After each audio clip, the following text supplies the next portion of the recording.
This is the second webinar in our three-part series that shares concrete guidance, transferable lessons learned, and practical tools related to how to effectively improve economic opportunities for youth in rural areas.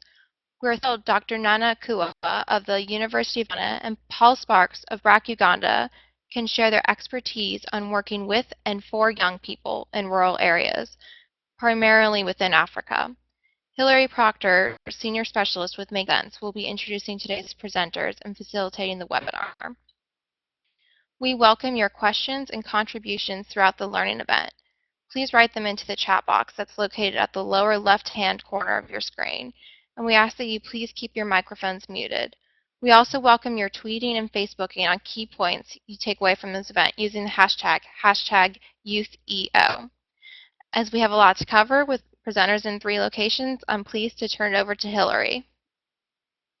Thank you, Chelsea. It's wonderful to have everyone joining us today. To start with, I would like to introduce Dr. Nanaku and Mr. Paul Sparks. Dr. Nanaku is a Senior Research Fellow at the Institute of Statistical, Social, and Economic Research at the University of Ghana. She is also a co-convener of the Youth Theme of the Future Agricultural Consortium. Dr. Nanaku studies the intersection of policy processes and human lives, how the lives of ordinary people are shaped by policy, and how they, in turn, interpret and adapt to policy. Her recent research focuses on rural and child youth migration, the work aspirations of university students, economic empowerment pathways for Ghanaian youth, and young people's interactions with the agri-food value chain. Dr. Nanaku has participated in the Rural Deep Dive on Economic Opportunities at the last year's Making Sense conference. Mr. Paul Sparks is a program manager of the BRAC Research and Evaluation Unit in Uganda. In this capacity, he coordinates with 24 full-time staff and 7. His experience in evaluation and research spans a wide variety of topics and methods, from family planning to microfinance, ethnography to randomization controls. He has led and contributed to studies in the United States, Nepal, Uganda, and Kenya. Paul holds a master's degree in international development from American University's School of International Service in Washington, D.C., and has a bachelor's degree of science and sociology from Manchester University. I myself am Hilary Proctor. I have been working with the Making Sense team for about 5 years now. My experience is in developing rural livelihoods and focusing on building the capacity of our local partners. At Making Sense, I've been working with a technical team to provide assistance to agriculture, youth, and microfinance projects through assessments, curriculum development, and capacity building trainings. Before joining the Making Sense team, I worked on value chains, youth savings, and lending and ecotourism projects throughout West Africa, the Middle East, and Asia in conflict and post-conflict countries. It's wonderful to be with everyone today, and it's wonderful to have Paul and Dr. Nanaku with us. I would like to spend a moment and talk a little bit about our goal and objectives of our time here.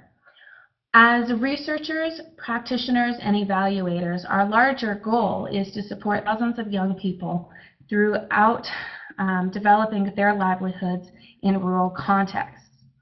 Our time here today, we would like to focus in on 4 specific objectives of focusing on what are the different approaches that youth can increase young people's financial capabilities and employment prospects in this context. What do you need to know about rural youth and youth in general? How do you find out where jobs are and business opportunities that exist for rural youth? And what are the practices for rural workforce and enterprise development, and how can we learn more about them? As Chelsea had mentioned, this is an Apply It webinar, and so we are excited to hear about practical things from both Dr. Nanaku and Mr. Paul Sparks. And with that, I will go ahead and turn it over to Dr. Nanaku. Thank you, Hilary. It's good to be with all of you. I'm going to organize my presentation around 2 of the questions advertised for this webinar. So the first one would be, what do we need to know about rural youth compared to young people in general?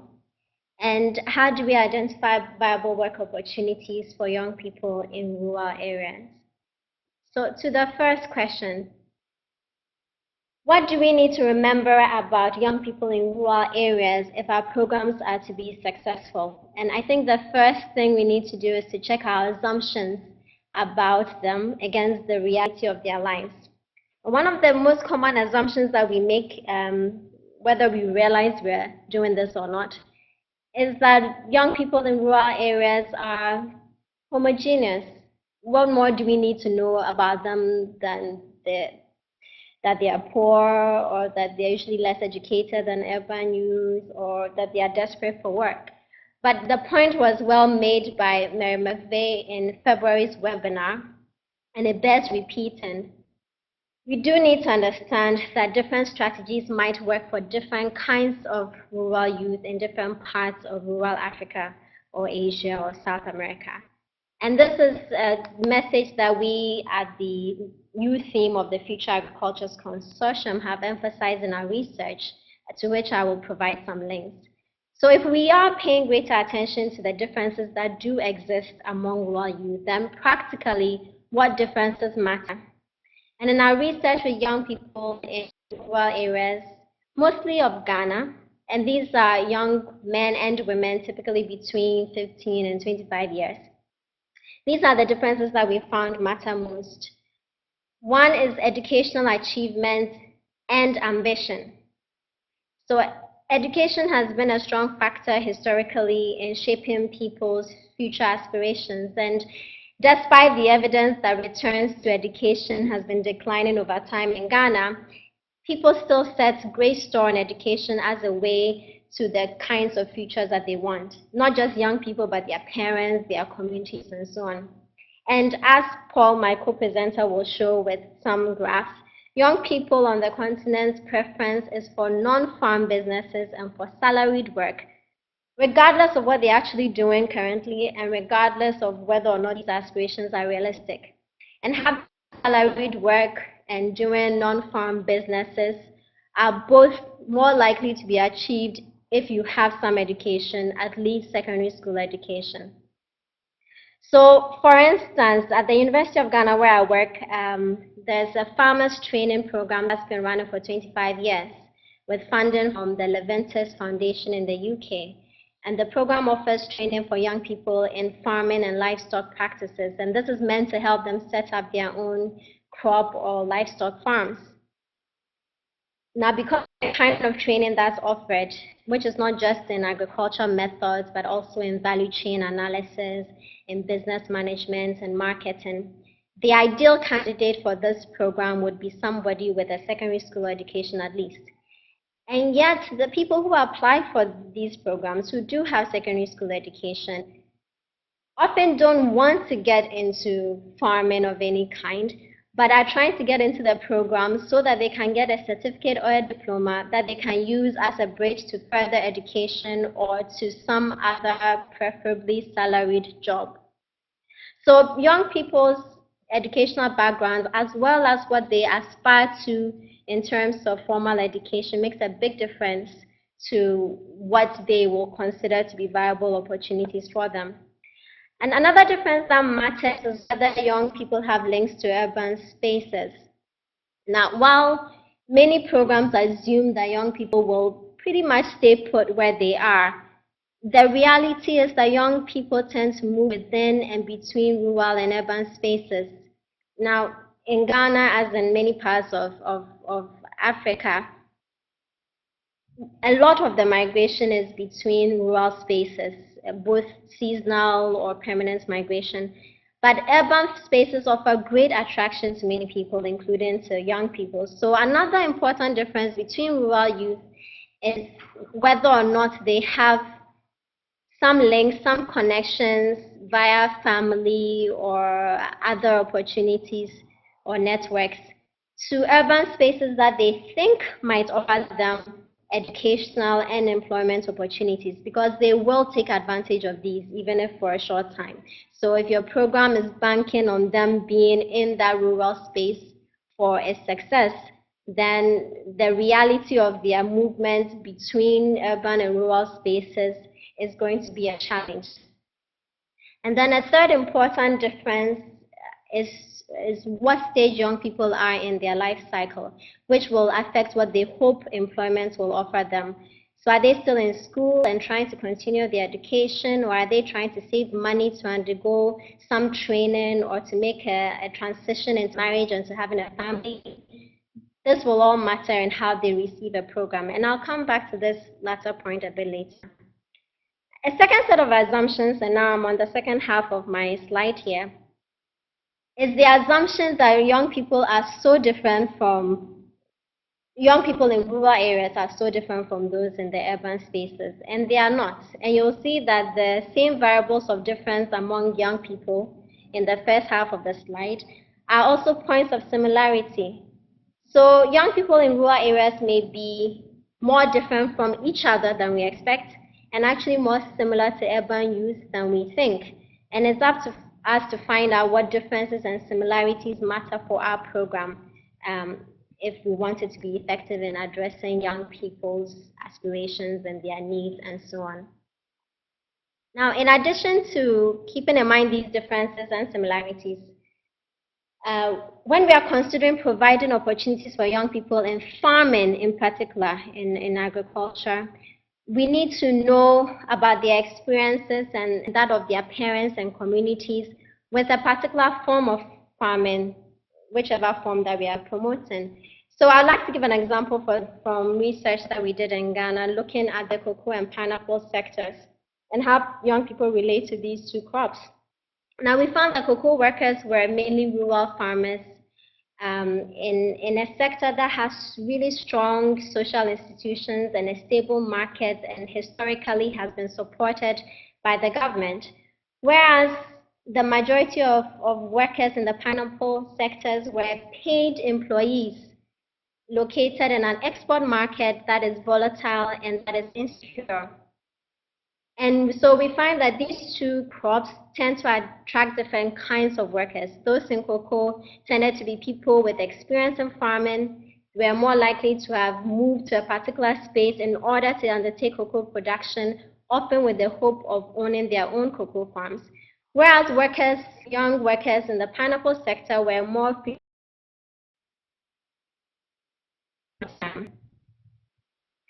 We also found that the pineapple sector offered a broader spectrum of activities, not just farming, but further down the agri-food chain, producing, retailing, exporting, and marketing. And this is very important because we tend to focus a lot on just farming rather than the broader agri-food sector. And then finally, for both agriculture and non-agriculture opportunities, we need to ask, do they match? Do the opportunities that we are offering through our programs match young people's own aspirations? And we need to be specific about the nature, the content of these aspirations. So a young person may be interested in a job opportunity, but for what purpose? And what I've offered 4 different kinds of aspirations here, which are by no means exhaustive, but we found that all of these tend to play in different young people's lives. For instance, trying to get quick money, something that my colleagues in the Future Agricultures Consortium wrote about. Trying to get quick money might be for purposes of consumption, having a little pocket money, or it may be for the purpose of gaining capital to finance education or some kind of artisanal training, or to aid in their transition into independent adulthood. So young people in farming, for instance, might engage in high value and easily marketable crops such as tomatoes, for instance. So the employment opportunities that they are looking for here is not long-term. They are not trying to make farming a business by any means. Alternatively, once young people transition into, say, marriage or parenthood, they are more likely to seek employment that is less risky, more stable, more long-term. So they might be looking for primary livelihood activities. Then there are opportunities that people view as stopgap measure. So this will be the 4th one. One example is corn, very easily grown, quickly cultivated. Young people might move to an urban center for job. that might not work out, then they'll return to rural areas occasionally to farm corn quickly to make some pocket money so they can return to the cities. That's a stopgap measure. And then the last aspiration I'll talk about is work that you do in addition to other things to earn marginal incomes. This is the reality of poor people's lives. They tend to garner small benefits from a number of different activities. And so young people might be thinking of a particular program as an add-on to other things that they are doing to aggregate enough income to make a living off. So I'm going to end here, hoping that I've given some food for thought, and will welcome your comments and your questions. Thank you. Excellent. Thank you very much, Dr. Nanaku. For anybody who has any particular questions, feel free to put them in the main chat and we will get them read out to Dr. Nanaku so she can address them. As those questions are coming in, I have one question that has come up and I would like to ask you, Dr. Nanaku. We spend a lot of time talking about how youth make a transition from rural areas to urban for economic and educational opportunities. Have you found anywhere in your research where later on youth have then migrated back out to rural areas later on in their life? Absolutely. Not even later on in life. We've found in research that they tend to do this throughout. So the example that I give about the stopgap measure, young people might go to urban spaces, might find opportunities there or not, but at some point might find that it makes sense for them to return to rural areas to engage in some activity, usually farming, to get money, to reconnect with family, to take care of family houses or farms or family members. So I think this transition between urban and rural spaces happens all the time throughout their lives. I should also mention, reiterate, I mentioned it in my presentation, that a lot of movements of young people is between rural areas, not necessarily between rural and urban spaces. So that's something we need to keep in mind. We tend to think of rural youth, going like lemons to urban spaces, but the reality is that they do a lot more movement internally. Okay, great. We have a few questions that are coming through from our participants, so let me get a few of them out to you. The first one is, what evidence and what experience have you seen with youth moving towards branchless banking and also microinsurance? What was the first thing? Moving towards what? Moving towards branchless banking and microinsurance. What is the tendency of youth to move that way? Right. I haven't done research on microfinance specifically for young people, for women, adult women, yes, not specifically for young people. But this is a very popular type of intervention right now. And since one of the assumptions is that young people tend to be strapped for cash, do not have access to the kinds of capital that they need to start businesses, this has become very popular. Now, I don't have any research about the extent to which young people take up these opportunities and whether or not they are of benefit to them, so I can't really comment on it as much. Okay, that's great. Another question that came up is some of the differences that you've seen in your research in gender and how young females and males are differing. Right. In terms of agricultural activities as employment opportunities, and specifically farming, our research shows that young women do not, the fact is lots of rural young people don't necessarily think of farming as something they want to do long term, which Paul will talk about. But in particular, young women don't tend to think of farming as something that they want to engage in. And this tends to be because there really aren't that many examples of really successful female farmers. The majority of farmers, especially subsistence farmers, tend to be women. But in terms of the kind of farming that young people would like to be engaged in that will give them money, there aren't many good examples. So my finding, my thinking is that there just aren't good models for young people, young females, to be encouraged into those kinds of activities. That would be the most striking difference that I can think of in terms of gender. Okay, great. Thank you. We have a few more questions. There's a lot coming in, so I'm going to go ahead and read some of them directly on out. Here's a question from Dorothy. Does your research prioritize the aspirations you mentioned in any kind of order? And if so, which is the dominant aspiration amongst youth that you have researched? I would think that education would be the biggest aspiration of all young people. I've done work with young people both in urban and rural spaces. And as I said, for young people as well as for their parents and just for the general public in Ghana, and I dare say the rest of the continent from what I've read, having more education and trying to get to tertiary education, higher education, is the biggest aspiration. Despite the reality that university graduates have the highest unemployment rates, there still seems to be this myth that having more education or more training of some kind will give you better life opportunities.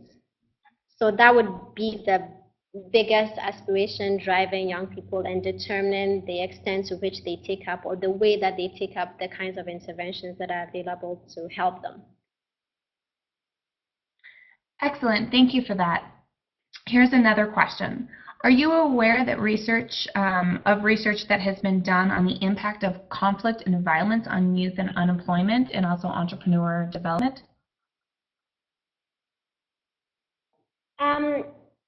Yes, it's not my area of expertise, but to the extent that conflict and violence, whether it's in terms of all-out national wars or more localized conflicts within a national space, disrupts social institutions, prevents government services from reaching young people, it does tend to diminish the opportunities that they have.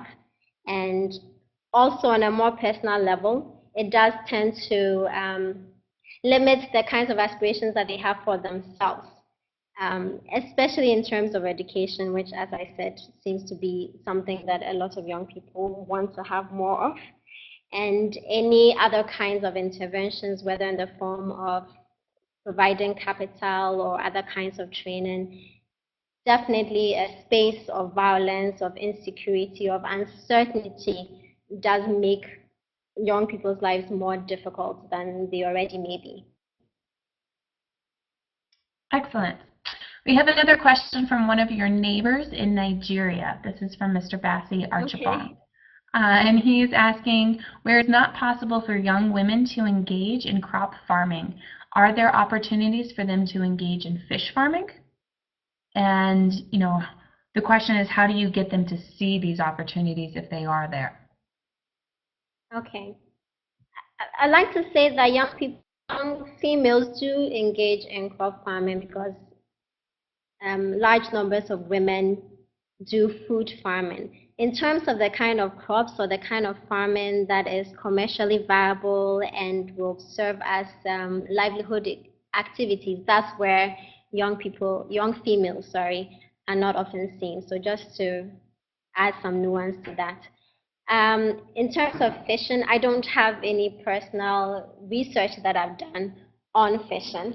But in general, trying to have young people perceive opportunities, perhaps in spaces that they are not already looking, I think it will take more than just pointing them in that direction. I think it will take good examples. It will take some body or some groups setting up something that can be seen as viable, that can be seen to be changing their lives. And young people will tend to go in that direction once they see that there is some impact, some positive impact on other people's lives. But merely saying that this is where the opportunities are, please trust me, go in that direction, doesn't seem to be very useful, because young people talk to each other, they are influenced by their parents and so on, and by their social setting, and they might find these sources of information, even if that information is unreliable, more compelling than even evidence-based research that suggests that some other opportunities might exist elsewhere. So my point is, if you model it, if you make it more real, if you allow them to see actual impacts, they are more likely to be convinced. I hope that's helpful. I hope so too. It is for me. Thank you. One last question, and this is a great question that comes through, of what tools do you have access to, or you found available, which are effective in teaching out youth aspirations, and how do you use them and apply them? Tools for teaching about youth aspirations. For teasing out, for getting, for understanding what youth aspirations and desires are. No, it's my fault. Well, because I mainly do social policy research, I've found, I'm not sure that this might work for perhaps the person who's asking, who might be a practitioner, but I've found using qualitative methodology, talking in depth to young people, using focus groups of young people, of course, having created some rapport so that they feel comfortable talking about their lives. It's pretty effective in getting them to talk about what they want, what they expect, and so on. I don't think it takes that much to get young people to express themselves if they feel that you're listening and that what they say matters. So I would say focus groups, of course, within the technique or strategy of focus groups, there are different sub-methods to be used, matrices and listings and mappings and rankings and all those things that we tend to use in participatory rural appraisal. But generally, talking to young people, I find, is very effective and very easy. Young people do like to talk. I think that's a global phenomenon. Excellent. Well, thank you very much, Dr. Anyidoho. There's lots of wonderful questions, and we encourage this dialogue to continue. We're going to go ahead and turn things over to Mr. Paul Sparks and hear about some of his experiences from BRAC, Uganda, and then we will engage in questions again. So with that, Paul?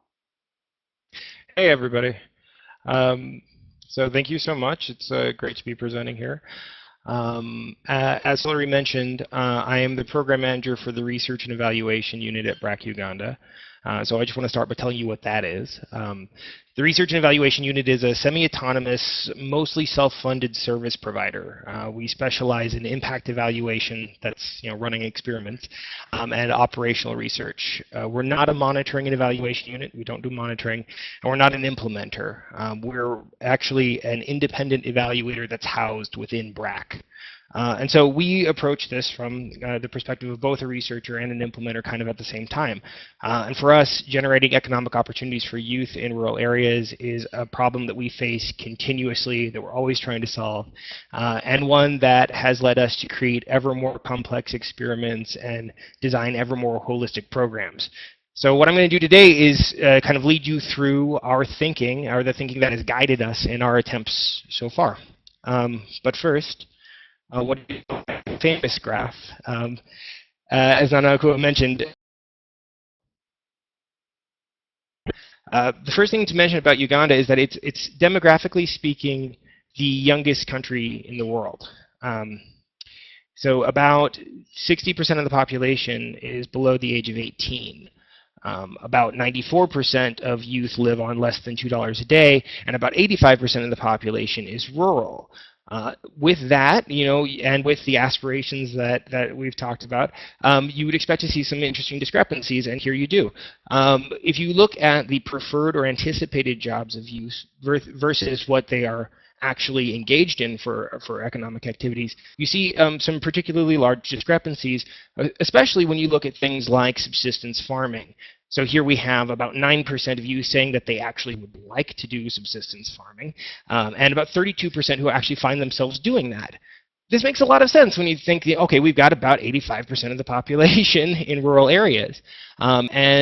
So though this may not be what you prefer to do, in practice, a lot of times agriculture is the way that things end up going. This naturally leads to a couple of other important questions.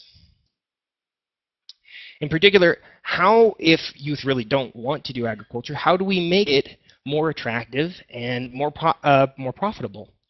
And if we were to try to figure that out, then our next question naturally as implementers would be, how do we actually implement these projects, or how do we implement research in remote, sparsely populated areas?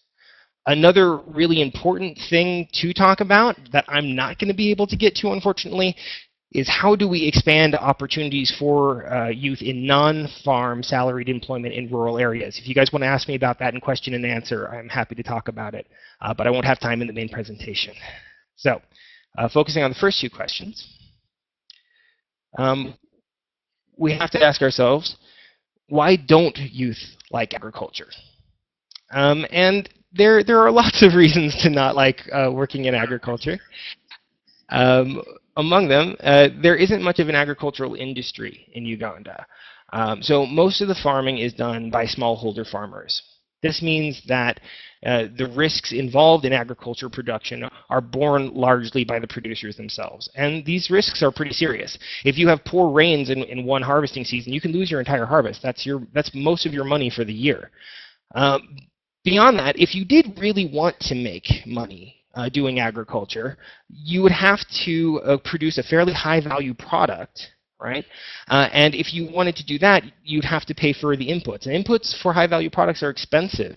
And beyond that, you would also have to know how to use those. So you'll see a lot of times with agriculture programs, there will be some combination of both an input and training in how to use that, because in the logic of many farmers, well, if 2 pellets of fertilizer is good, then 10 pellets will be amazing. Of course, that's not true. Furthermore, as Nana was mentioning, there are not that many good examples for how to make a lot of money doing agriculture. And so, youth really struggle to make that something that they would aspire to. And beyond all of those issues, whenever we're working in a rural area, whenever we're working in a developing context, we have to consider a lot of other factors. And some of the ones that I'm going to talk about a little bit are how morbidity and malnutrition also contribute to low productivity, and how these are things that we should also contemplate when we're doing agricultural work with youth. So, how might we take this on?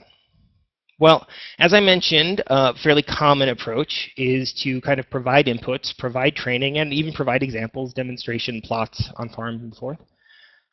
But if that by itself worked, we would have figured this problem out already. We know it's not enough. Ultimately, if you're going to have youth making money in agriculture, they need to be part of a larger value chain. This requires producing a high-value product consistently, which means incentivizing smallholder farmers to produce high-value products consistently for a guaranteed market. That incentive should be built into a contract that will simultaneously ensure the sustainability of supply of inputs and ensure that high production quotas are met. So there's a lot that goes into this. And we attempt to come at some of that through an experiment that we call Engaging Youth in Agriculture, or more commonly around the office, the Tenancy Project. It's it looks on the outside like a standard sort of input transfer training program, but the real intervention, the real experiment is around different tenancy contracts, whereby we vary the share of revenue taken as income by a young farmer relative to the amount used to cover costs for inputs and activities. What we're trying to do here is we're trying to find the optimal contract to ensure consistent high-quality production, such that eventually we might be able to adapt that contract for production within a value chain. It's, I think, a very promising strategy. We don't know yet for sure if it works, but it's a nice approach. The one drawback is it's very high touch. It involves a lot of our involvement, a lot of intervention from BRAC. And it would be our preference if we could do it a little bit simpler to just kind of work with a financial product. And so we've tried that too a bit. And we developed, I think, a really good agricultural loan product, but we discovered also really quickly that microfinance has an urban bias for a reason. Low population density in rural areas makes it very difficult for credit officers to hit their targets. If credit officers don't hit their targets, then microfinance branches may fail to reach operational self-sufficiency. The marginal cost of each loan in a rural area is higher because you're spending more on things like transportation and ultimately reaching fewer borrowers. Okay? And beyond all of that, rural borrowers are a huge credit risk, in part because of things like the vagaries of climate, because you can lose your entire crop if the rains are bad, but also in part because traditional loan products are not tailored to the income patterns of rural borrowers. Sorry, was that? Okay. Farmers don't have income coming in every month. They can have income coming in maybe once or twice a year. So insisting that they make uniform monthly payments substantially increases the risk of default. So what we did was we created a loan product that is backloaded such that farmers make very small payments up front, and then those payments balloon as they get closer to harvest season. This product works, it's profitable, but it drives our microfinance department absolutely crazy. It doesn't provide for them the near-term payoffs of other products. And from the microfinance perspective, there's not much of an operational need to move into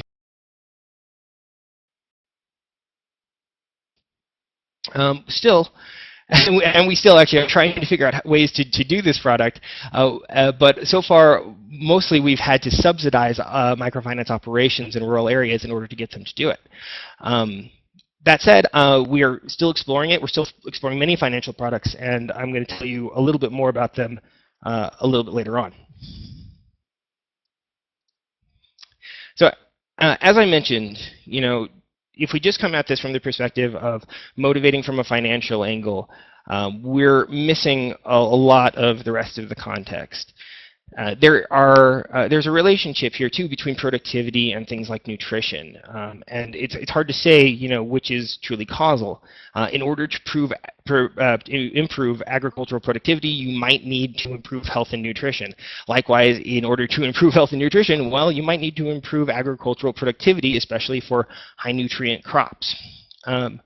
And we've come to understand, that poverty is an emergent system. It's one that requires a holistic approach. And indeed, this is the philosophy very much of BRAC. So where I want to take the discussion now is to talk a little bit about a particular experiment, a new integrated approach that we're trying out on a very, very large scale. Naturally, we call it an innovative integrated approach to enhance smallholder family nutrition. But since that is quite a mouthful, we generally refer to it as the JSDF project, or the Orange Flesh Sweet Potato Project. And in this project, which again is an experiment involving over 8,000 households, we are testing the differential benefits and the combined benefits of a nutrition program, a few different financial tools, and biofortified crop production. So you can get a little bit of a better idea of what the experiment is like from here. So each of these major elements is actually separated out experimentally. We randomize households into each of these groups. And so what we're trying to do here is create both a market for biofortified and high nutrient crops, as well as a value chain for the supply of those crops. And this is kind of similar to the other program I mentioned, where we provide inputs, we provide seeds, we provide orange flesh sweet potato vines for planting, as well as training and even marketing assistance. We then go further and work on the demand side. Our health program provides information, holds events, demonstrates the benefits of nutrient-rich foods, and even demonstrates ways to prepare these foods that might be less familiar. And finally, actually another experiment layered on top of this experiment, we have 3 different financial products that we're also testing, which are a input voucher, a price guarantee, and the agricultural loan product that I mentioned to you before. Now, of course, we figured out pretty quickly that this isn't going to run perfectly smoothly. In designing this project, we actually discovered that there are no commercial vine producers for orange flesh sweet potato in Uganda, even though it's actually there's actually considerable demand for the product. So you can only buy vines, which is basically like a seed, for the purpose, or excuse me, you can only buy vines from a couple of agricultural research laboratories. And once you purchase those vines, they're only good for about 2 weeks. If you plant them after 2 weeks, then they are just not going to produce anything. So the procurement and distribution on this project is really complicated. So what do we do? Well, one of the things that we're going to do is build our own laboratory. From BRAC's experience in seed production, we're actually going to try to develop a system for the commercialized orange flesh sweet potato vine production. If we're successful, we'll be creating jobs at multiple parts of the value chain, and hopefully developing a commercially viable social enterprise in the process. We believe that this integrated approach, acting simultaneously upon multiple aspects of the issue, is the best way to develop economic opportunities for rural youth. It means, in the end, it kind of means developing a whole industry and working at multiple critical linkages throughout that industry so that you can provide a stable, predictable market and eventually turn subsistence farming into a profitable, stable enterprise. And with that, I will happily take your questions. Thank you. Excellent. Thank you very much, Paul. And there's a lot of great questions coming in. One of the questions that just struck me comes from Mr. Waleed, and in comparison with your sweet potato example, Yemen and Ethiopia, one of the most lucrative agricultural activities is growing quat, and quat is the semi-drug plant that does not add to those nutritional elements that you've been talking about with the sweet potatoes. And in this context of Yemen and Ethiopia, where there is a large push for growing quat, what are some of your thoughts on how the situation should be handled, as it is not a crop that is adding to a lot of the nutrients or some of those more traditionally beneficial parts of the economy? Okay. Well, I have no specific knowledge of quat production, so I can only kind of speculate. I don't know. I have a little bit of a bias in favor of cash crops. I think that ultimately the goal in agriculture and agricultural industrial development needs to be looking at raising incomes. And so if you're fixated on producing only things that people think are good for you, then that might not be the best way to do it. Now that said, I don't necessarily support the idea of growing drugs.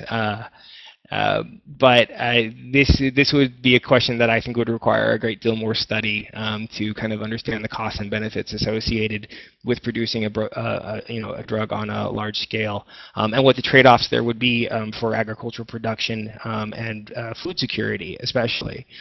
Because if there is like a finite amount of land available, for instance, then that could be a very dangerous. Producing quat could be a very dangerous thing, even if the farmers producing it benefit, the local community could, possibly suffer. But again, this is all speculative. Great, yeah, very understandable. Paul, you had just mentioned the concept of land, and this is something that several people have brought up, of working with youth and as oftentimes they do not have that, being younger, or not being able to A, financially afford it, or B, be able to get the access from their family as it's in the older generation's hands. Have you had any experience with this in Uganda or elsewhere? Yeah, absolutely. It happens all the time. And it's not the easiest thing. So one thing to be a little bit clear on, actually in Uganda we tend to define youth as being between the ages of 18 and 30. There's actually a fairly good chance that they're already married and land holding. But that said, I still understand the intention of the question. And yeah, absolutely, you're right. Especially for adolescents, it can be very tricky to get a hold of that land. And so, for instance, in one of the projects that I mentioned the tenancy project, what we actually do is, as a part of the contracting process, we rent out a half acre of land for groups of girls in our Empowerment and Livelihood for Adolescents program. So we actually provide the land in that case. Now, I don't know if that's the most sustainable way to do this kind of work. I don't know if it actually will lead to long-term high-value agricultural production, but for the purposes of the experiment, it makes a lot of sense to us. But no, that will definitely continue to be a challenge, and absolutely will continue to be a challenge as rural populations continue to rise. As I mentioned too, in Uganda, we have a youth population. We got like 50% of the population is below the age of 15. As these guys get older, you're going to see a lot of what Nana Akua talked about, rapid migration, rural to urban, a lot of switching back and forth, and a lot more of these types of struggles about who actually possesses the land. Couple that with a larger legal system in which land rights are not always protected, and you got a pretty tricky situation. Yes, most certainly so. Thank you for that.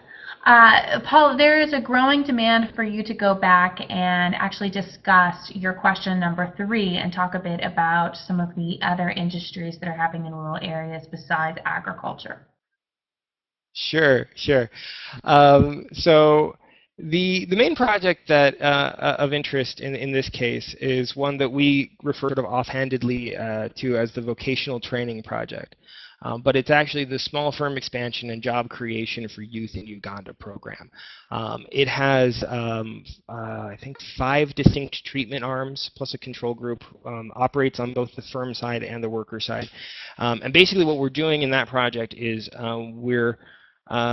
we selected 8 different skilled trades that some of our research has told us maybe would be a good opportunity for youth to go into. And we did a census of firms in 15 areas throughout Uganda within those skilled trades, and then selected firms and matched workers to those firms on different sort of bases. So one group of workers receives just pure vocational training. Another group receives that vocational training and gets matched to a firm. Another group of workers receives a mentorship program where we match them to a firm and then pay a stipend to them and to the firm owner in order to get them trained up on that skill. And then there's also a conditional cash transfer for the firm side where there are more than 5 of these treatments. Conditional cash transfer on the firm side where we don't say which worker you have to hire, just hire one. And then a credit option and an information treatment as well. So right now there's a big push in Uganda for vocational training. That is like the primary thing that we're looking at. But these are not necessarily perfect for rural communities. We did draw a lot of our workers in this case from rural communities and shifted them toward urban areas so that they could receive training and so forth.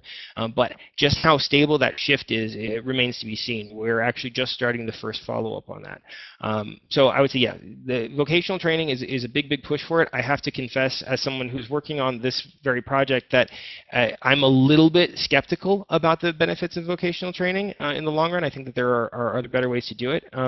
And where I really do see the future is in agricultural production. I think that we need to see an ag industry, especially in Uganda, but in other parts of Africa as well.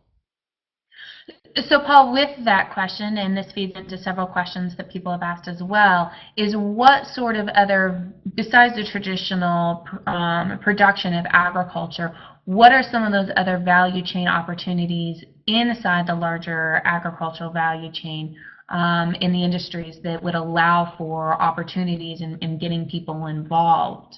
So it's not just traditional farming. I think there's a lot of ways to do it. There's a lot of work to be done. Most of our work is indeed with smallholder farmers, but I would love to see a lot more work done around value addition and marketing. We have some opportunity in things like coffee, but it hasn't really taken off here. And there are a few sort of large agro producers who are doing things like flowers and stuff like that, but it doesn't tend to get down to the level of employing a whole lot of people. My thing is it's actually probably in some ways not as complicated as it might seem. adding to the value chain, in some ways, it is just a matter of getting the product from more remote areas to more urban areas. That action by itself, if you can collectivize farmers and get them to produce a product that is, good enough to even go to a local market in some cases, that action by itself can create a lot of income generating opportunities. I'm trying to think. I'm thinking about right now what other things I've seen in terms of more value addition. Like I said, it's a big question mark for me, honestly. And most of our stuff does work on the production end more. But maybe I'll think of something as the conversation continues. Excellent. So another question that came up and that's on this is working with youth in micro enterprise development, and so that they are able to advance in the different value chains in the different areas that are found viable. Have you had much experience with that in Uganda or elsewhere? I'm sorry, working with youth in micro enterprise development for value chain? Sorry. Yeah, in micro enterprise development, yes, and so that they could enter into various value chains, whether if it was an agricultural value chain or another rural value chain. Well, okay, those two things are kind of hard to blend together, to be honest with you. So you're for the most part, the way that things are unfortunately done. I'm not advocating this, but for the most part, the way things work out is you're either working with micro enterprise development, or you're working with value chain development in a lot of ways, or you're collectivizing several micro enterprises to get them to produce for a value chain, something like that. We do a decent amount of micro enterprise work in our youth programs. In particular, our Empowerment and Livelihoods for Adolescents program has its own separate microfinance component. So girls above a certain age are able to access financing and start their own businesses. They also receive business training and mentoring. We've seen a lot of, I've seen a lot of really good quality business training and mentoring programs that work more on a micro enterprise side, but I have not seen a whole lot of work really on the value chain side. Interesting. Great. Thank you. There is a lot of questions that are coming in about very specific towards the yams. Yeah, you can expect that you're going to end up with a lot of questions coming in through us of a lot of particulars. Some of the particulars were of where are these yams coming from, and where are you able to access the vines, and how are you able to get them out into youth hands? Right. That's the very challenge, right? So no, we found two laboratories. I have to say I don't lead this project, so I'm kind of going off memory. But we've only found two laboratories that consistently produce the orange flesh sweet potato vines, and we're naturally somewhat concerned about the stability of access to that, which is why we're planning indeed to start our own laboratory, our own agricultural laboratory. We'll be growing sweet potato vines for the purpose of supplying our farmers, and hopefully then also building something of a value chain around that, where we have people doing vine production as well as vines being supplied regularly for what we hope to be a growing demand for high nutrient crops. Excellent, great. And we have one last question for you. A little bit about working with youth on the different variations that happen throughout the agricultural cycle and their ability to weather the shocks of drought and rains and floods, water management, all of these different areas, and how to prepare them to handle these shocks. Right. No, it's yeah. So the sort of industry response to this is to attempt to create, either loan products or, like I mentioned before, in the orange flesh sweet potato product, we're actually looking at a price guarantee, an input voucher, and that loan product I mentioned before. But there are also insurance products that people have tried out, and actually this was a question that came up before that I kind of wanted to comment on. There have been mixed results with agricultural insurance products. A lot of the trouble comes in being able to accurately identify whether or not like a client is actually deserving of the insurance being paid out. I've heard of, I haven't actually seen myself, some really creative systems whereby rainfall patterns are measured, and then the loan automatically pays out through, or not loan, sorry, the insurance automatically pays out through mobile money if it falls below a particular threshold. But apart from financing, there aren't a lot of great options, and actually, it's very difficult for rural youth in particular to access financing. There are some programs. I think the YEN program, which I'm trying to remember what it stands for, out of the ILO, does do some financing loan products. But there again, that's not really farm labor. That's often more focused on urban. So dealing with shocks, yeah, I think that's a problem that's like it exists throughout the agriculture sector, and I think that there is room to do a lot of work, especially with insurance products, but we have to get much more sophisticated about how we judge the veracity of claims. Great, thank you for that, Paul, and thank you for all of your comments and your responses. There are many questions coming through, and unfortunately we're not going to be able to ask all of them as we need to observe time. But in just a minute we'll talk about where we can go with some of those additional questions. So one of the things that I did want to wrap us up on our thoughts and really kind of capture some of the key points that we heard from our presenters. We heard from Dr. Nana Akua really about how do we match the needs and the priorities of youth with the different opportunities, and we heard great examples from Paul about how do we find some of those contexts inside the agricultural setting. We really appreciate all of your comments and your thoughts around that and the additional questions. As we wrap up, I wanted to give you a very brief snapshot of some of Making Sense as experiences in working with youth in rural areas. And there's a few projects that I would like to highlight. We've been working in partnership with ACDI VOCA on a USAID project called Liberia Launch. And in this project, we've really worked with a group of youth about how to engage in economic development through agricultural value chains. And this has been a great opportunity for us to learn how to do business by doing business. And these youth groups have been able to go out and go through an intensive coaching process where they have been able to practice doing business by setting up small businesses as a group inside of a learning environment. And this is something that we have found has been a very effective model for getting youth engaged and getting them the essential skills, is practice by doing and actually allowing them to set up those small businesses.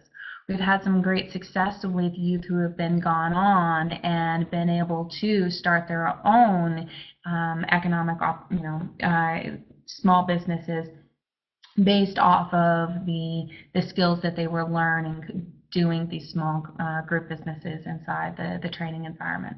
It's been a very successful project in that regard. Another project that we've been working with is a partnership with Plan International of working with youth who are engaged in village savings and loans groups. Inside these groups where youth have this wonderful opportunity to save and get access to small amounts of funding, they are also needing to build up other skills to engage economically. We have been working with them to build up enterprising life skills, where they are the critical skills that youth need in order to be successful, not just as adults, but in enterprises, and really focusing in on what are those enterprising examples and contexts that youth need to apply life skills. So an example of that would be, how do you tell an adult no? Now, that's a life skill that is important for a wide range of situations, but if you don't have the ability to tell an adult no, you're not going to be able to say no to a poor transaction that you know you're going to lose money. This project is just starting to develop, and so we're very excited to start to get in some results from it in the next few months about how it's working and how we're building youth skills to be transferable throughout the rest of their life and into different sectors. Another project that I would like to just quickly mention is a project that we have in partnership with Pop Council in Zambia. And this has been really focused on getting youth access to microfinance. And the earlier question had come up of what tools and resources do we use to find out their priorities.